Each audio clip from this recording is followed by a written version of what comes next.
इह पार गंगा हो पार जमुना बिचवा परेला बलुआ रेत।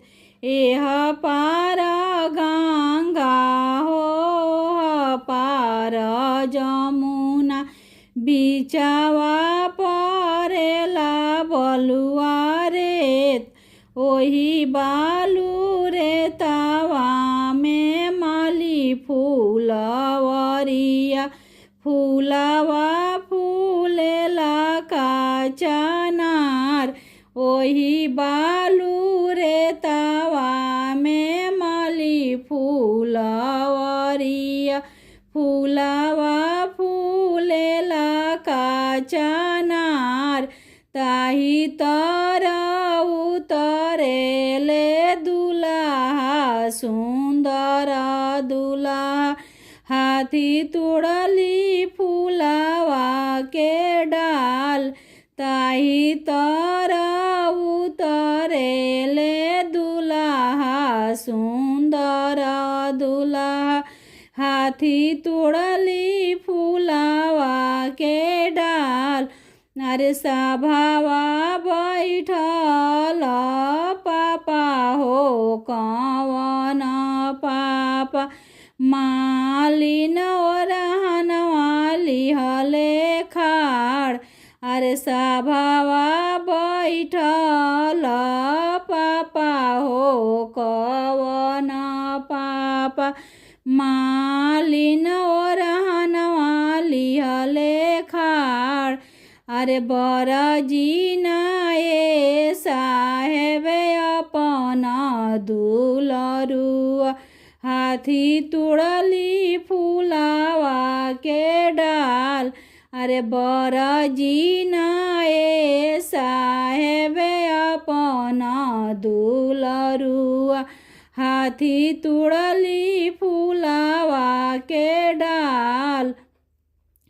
अरे कौन कौन फूलवा तुड़ली मालिन कौन फूलऊ जड़ली कौन फूलवा दिहली उजाड़।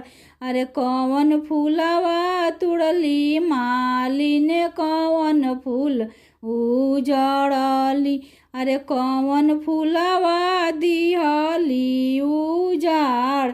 अरे कौन फूलवा दिहली उजाड़। अरे बेली फूलवा तोड़ली चमेली फूल तोड़ली। अरे चंपा फूलवा दिहली उजाड़।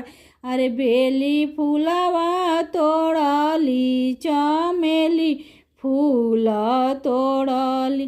बेली फूलवा दिहली उजाड़।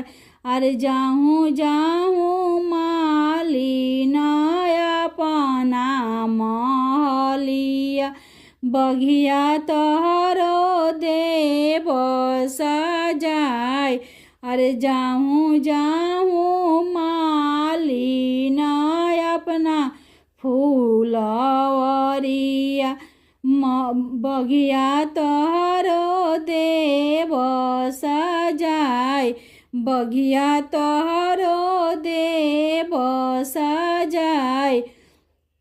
अरे बेली फूलवा लगाई देव चमेली फूल लगाई देव चंपा फूलवा देव सजाय। अरे बेली फूल लगाई देव चमेली फूल लगाई देव चंपा फूलवा देव सजाय। चंपा फूलवा देव सजाय।